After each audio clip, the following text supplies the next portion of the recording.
Good morning, under the brolly this morning. Hope you're all good. On our way to morning sessions. We've got boxing this morning.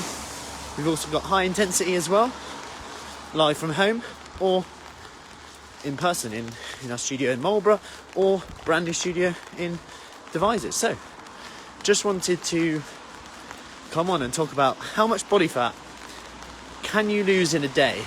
The reason I bring this up is sometimes we feel that, morning Nan, sometimes we feel that we're not losing enough. And we get frustrated with that because obviously we want things to go faster. You know, when you say things like, oh, I've only lost a pound this week and I thought I'd lose more, or I've stayed the same this week and I've done everything right.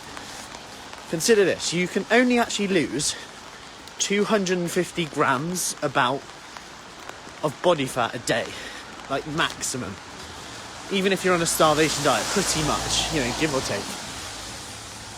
So given that 250 grams, and given most of our goals, which is, we say things like, you know, we want to lose fat or lose weight long term,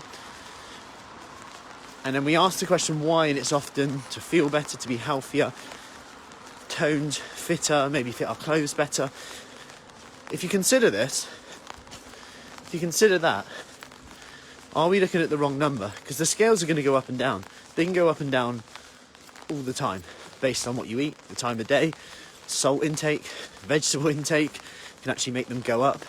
The exercise you do, because if you're getting stronger and fitter, you may put on some muscle, and that may floor how much fat you're losing, because you're like, according to the scale, because you're like, I feel leaner, but the scales haven't moved. And I had this chat with one of the ladies the other day. She had lost 1 pound, but 3 inches over the last 4 weeks. But in her, you know, it's been drummed into her that you have to lose weight to, your measure of success is weight, a weekly weigh, and that's it. When the reality is, she's changing body shape, wearing clothes she's not worn in ages, she's fitter than ever, doing stuff on the exercise sessions you'd never normally do.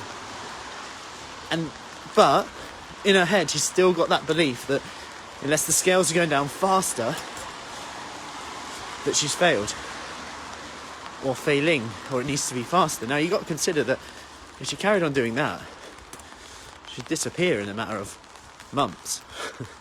So, my point in this is just consider how much you can actually lose in terms of body fat.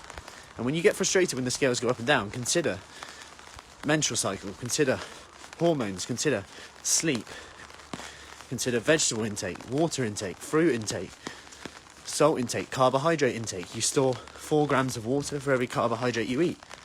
So you're going to store more water. That's not body fat. Think over the Christmas period, maybe you eat a bit more. That's not necessarily body fat. You will, to digest it, it's going to go through your digestive system. So don't think just because you ate a bit more one day that you've screwed it all up, you put on a few pounds. Women can actually fluctuate up to 4 pounds a day. So it's a reminder to actually focus on the habits of what you are doing, the food, in terms of, are you creating a calorie deficit most of the time? The fitness, are you progressing with your fitness level, whatever that is, whether that's attending a workout in person, from home, walking, whatever you, dancing, whatever you find fun. Are you doing more of them? Are you doing it more intense? Or are you just doing it the same but consistent? We forget that. The same but consistent during a more stressful time. That's amazing. Doesn't have to be all or nothing.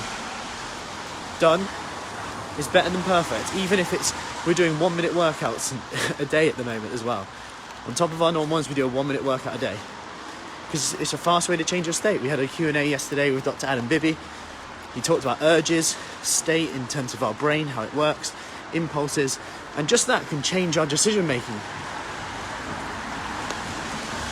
The biochemistry of our brain, just like that. Flood our brain with endorphins. Anyway, speaking of flooding our brain with endorphins, I'm here now. We are off for our morning boxing workout, which can definitely flood your brain with endorphins and maybe get rid of some stress. Speak soon. Take care.